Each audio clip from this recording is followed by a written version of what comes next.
I welcome all of you students to this exploration of practical organic chemistry from IIT Advanced and Mains point of view.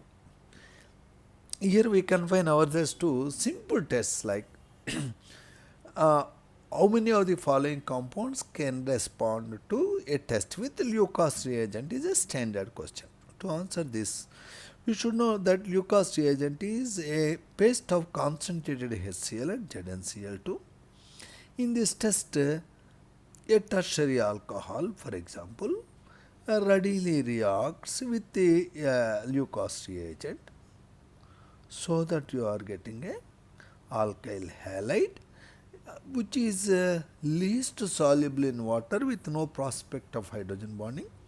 Hence, in a clear solution, you can immediately see cloudiness. The cloudiness is due to conversion of practically soluble alcohol into practically insoluble alkyl halide, which makes a cloud in the solutions. This test is responded immediately by tertiary alcohols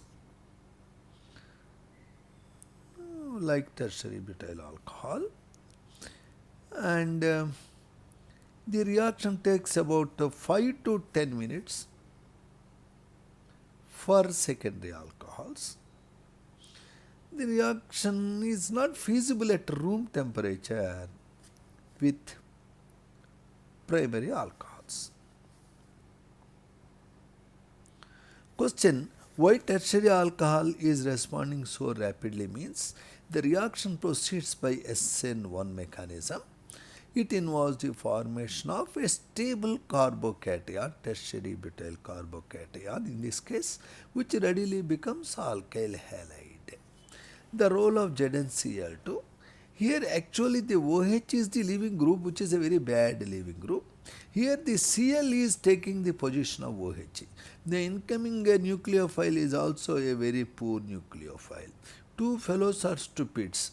To encourage the stupids to go ahead with the possible reaction, you use a ZnCl2 because ZnCl2 is a kind of Lewis acid, and the ZnCl2 has empty 4d orbitals. Mind you, it is not having 3d orbitals, it is 4d orbitals are empty. And into the empty 4d orbitals, it can take the electron pair from OH of alcohol, thus making a possible complex. The acceptance of electron pair from OH group of ROH by the ZnCl to 4d orbitals uh, results in a little bit positive charge on OH, and that makes the OH a very good leaving group, and also it makes the Cl minus a better entering group that way. So ZnCl2 has that role. Now the standard question you can see here is, in these compounds I am giving how many can respond the Lucas reagent test. This is a standard IIT question. This is a integer type of question you can say.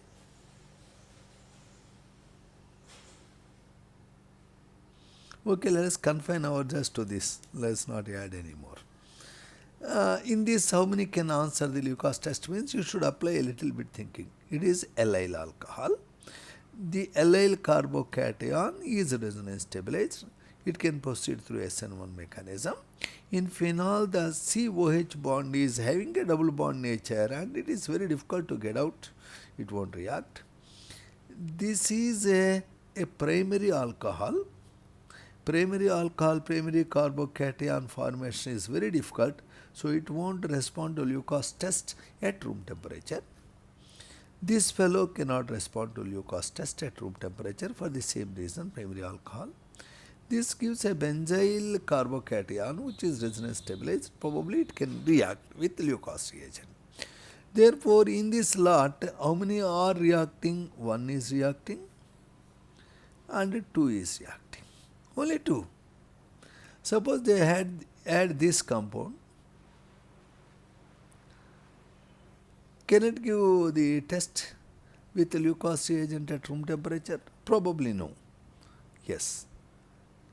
Can it respond to Lucas reagent test immediately? Yes. So look at the compounds, look at the fate of carbocation. There is no possibility of rearrangement in Lucas reagent test. The primary alcohol never reacts at room temperature.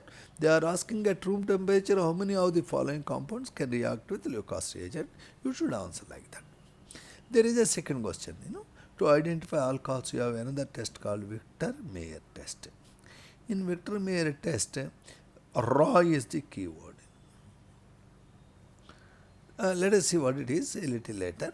Now, Victor-Meyer test. In Victor-Meyer test, primary alcohol, secondary alcohol, tertiary alcohol can be distinguished by a series of tests. Our idea is we convert the alkyl halide into a kind of different compound. Primary alcohol will be converted into nitrolic acid and which has red color. Secondary alcohol in the course of reaction is converted to pseudo-nitral that has blue color, and tertiary alcohol cannot proceed beyond some point. It will not show any color. So the keyword here is RBC, red blood cell. Red blood cell, you no need to remember. R means this is red, B means blue, C means colorless. Look at the series of tests. Alcohol is first reacting with red phosphorus and identical alkyl halide. Alkyl halide reacts with AgNO2. AgNO2 gives nitroalkane. The nitroalkane that has CH2, because it is a primary alcohol, it can react with nitrous acid again to give you what is called as nitrolic acid. Nitrolic acid on reaction with NaOH gives a red color salt. Whereas secondary alcohol, it is only R2CHOH, so you are getting iodide as usual. Again you get a kind of nitro derivative that reacts with nitrous acid only to give R2CNO2 and double bond O. Further, it cannot give the NOH group because it does not have that hydrogen to undergo tautomerism. Therefore, it is called as pseudonitral, that on reaction with NaOH gives blue coloration. Whereas tertiary alcohol stops reaction once it gets NO2. Further, it won't react with nitrous acid. Therefore, there is no color change. So, this is the idea of what is called as the Victor-Meyer test. Notice that very rarely they are asking question about the xanthate test. Alcohols can react with carbon disulfide in presence of KOH to give you a yellow color compound. And this xanthate test is very rarely asked. Look at this. It is, I don't know, visible or not. Alcohol reacts with carbon disulfide in presence of KOH to give ROCS2K. The CS2K is like C double bond S and single bond SK. And one side it is linked to RO of alcohol. Notice, so it is generated in the reaction mixture when alcohol is treated with sodium or potassium hydroxide in presence of carbon disulfide. So, if you take sodium ethoxide, it gives you get sodium ethyl xanthates. These compounds are often found as impurities in your petroleum industry, which cause a very bad smell. Therefore, often you require to remove this to sweeten the petroleum. Sweetening of petroleum means removal of this unwanted xanthates so that that irritating smell is removed. So, another question. C7H8O, if you take C7H8O, how many isomers of C7H8O give violet color with ferric chloride? This is a particular test to identify phenolic group. Notice that if I am taking this compound, you know it is known as orthocresol. It is a phenol. If I take this compound, which is isomer of this is benzyl alcohol. This type of phenols can react with ferric chloride to give violet coloration. Ordinary alcohols cannot react with ferric chloride to give violet coloration. So the question C7H8O H8O, how many isomers can respond to the ferric chloride test? Means you should see how many phenolic isomers are possible. You can have orthocresol, metacresol, paracresol. So only three possibilities. Often the phenols can be distinguished from alcohols by virtue of the reaction with ferric chloride.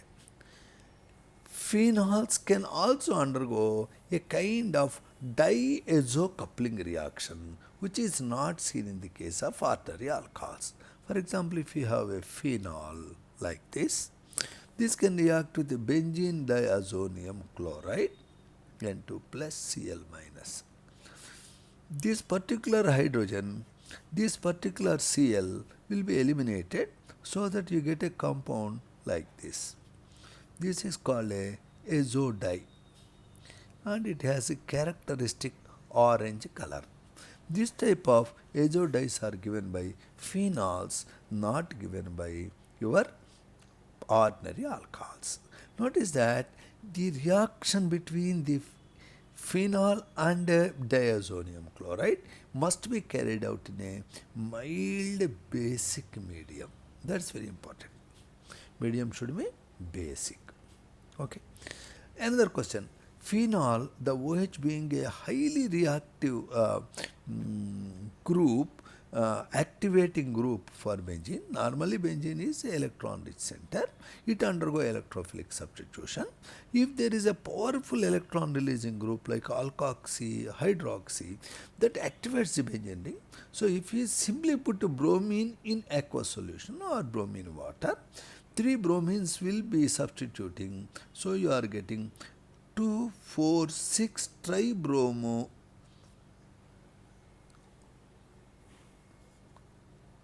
phenol, which makes a white precipitate. Notice that this white precipitate is not dissolving in water. It is not dissolving because it has a big hydrocarbon chain and great steric bulk.